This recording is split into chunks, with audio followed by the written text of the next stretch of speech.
जी के स्प्रिंग के मुअज़्ज़ज़ दोस्तों, अस्सलाम वालेकुम। आज हम बात करेंगे 20वीं सदी के मशहूर आलिम दीन, मुफस्सिर कुरान और जमात इस्लामी के बानी शेख अब्दुल अला मदूदी की। कुछ लोगों के नज़दीक वो 20वीं सदी के मुजद्दिद थे, लेकिन इसके बारे में सिर्फ हम अपनी राय कायम कर सकते हैं, हकीकतन कुछ नहीं कह सकते। अगर आप हमारे चैनल पर नए हैं और आपने हमारा चैनल सब्सक्राइब नहीं किया तो आप हमारे चैनल को सब्सक्राइब कीजिए, ताकि आइंदा आने वाली इन्फॉर्मेटिव वीडियो आप तक बआसानी पहुंच सकें। शेख अब्दुल अला मदूदी 25 सितंबर 1903 को भारत के मशहूर शहर औरंगाबाद में पैदा हुए। वो एक मजहबी घराने में पैदा हुए और 11 बरस तक उन्होंने अपने वालिद से दीनी तालीम हासिल की। उसके बाद उन्होंने मदरसा फरकानिया औरंगाबाद में दाखिला ले लिया और वहां से 1914 में मौलवी का इम्तिहान पास किया। अभी उनकी उम्र तकरीबन 14 बरस ही थी तो उन्होंने एक किताब लिखी जिसका नाम था अल जिहाद फी इस्लाम। ये किताब पूरे बरसगीर में इतनी मशहूर हुई कि इसकी कापियां पूरे बरसगीर में फरोख्त होने लगी।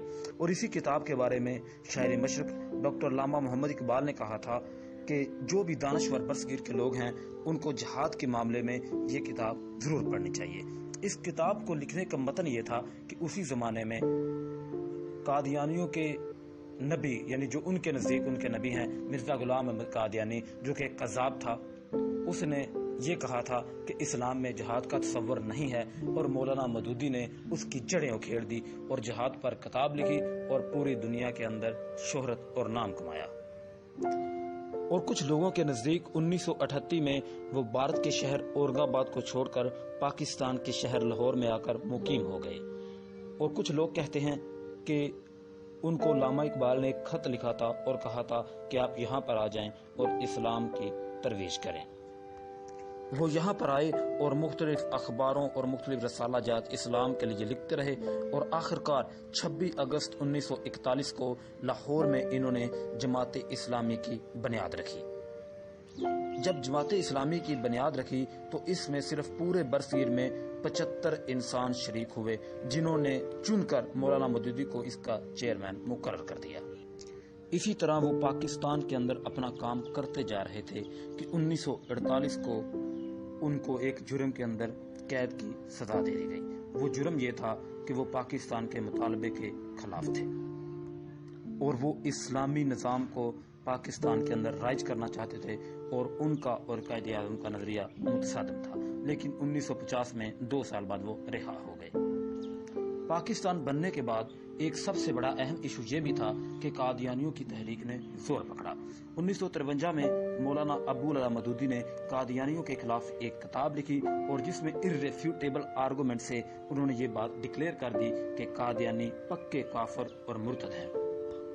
इस किताब की पजीराई जब पूरे पाकिस्तान में हुई तो फौजियों ने मौलाना अब्दुल अला मदूदी को पकड़ लिया और इन्हें कैद कर दिया और फांसी की सजा सुना दी।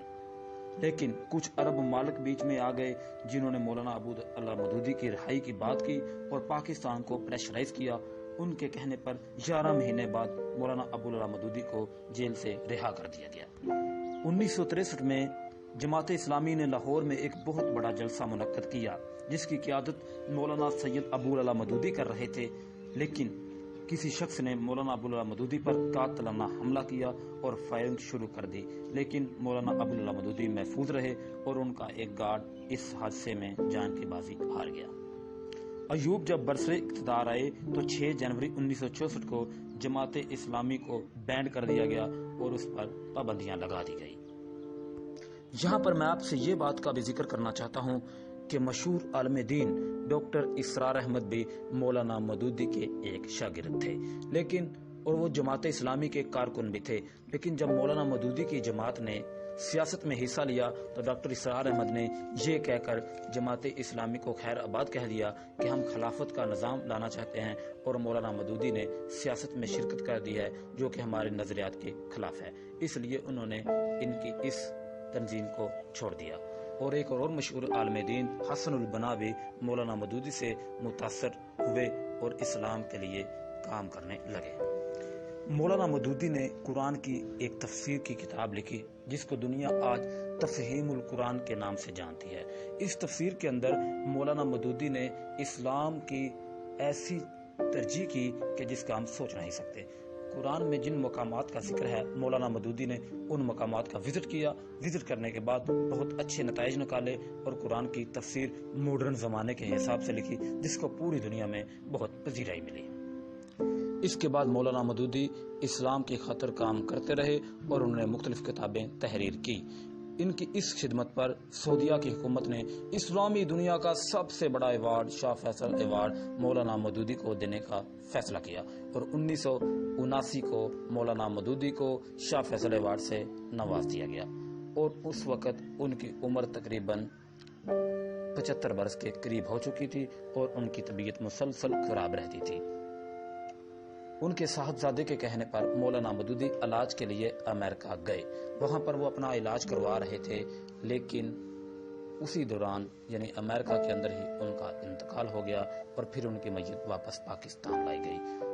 ناظرین، اگر آپ کو ہماری ویڈیو اچھی لگی تو سب سے پہلے آپ ہماری ویڈیو کو شیئر کیجئے، لائک کیجئے اور ہمارے چینل کو سبسکرائب کیجئے. السلام علیکم ورحمۃ اللہ وبرکاتہ. May the peace, mercy and blessing upon all of you.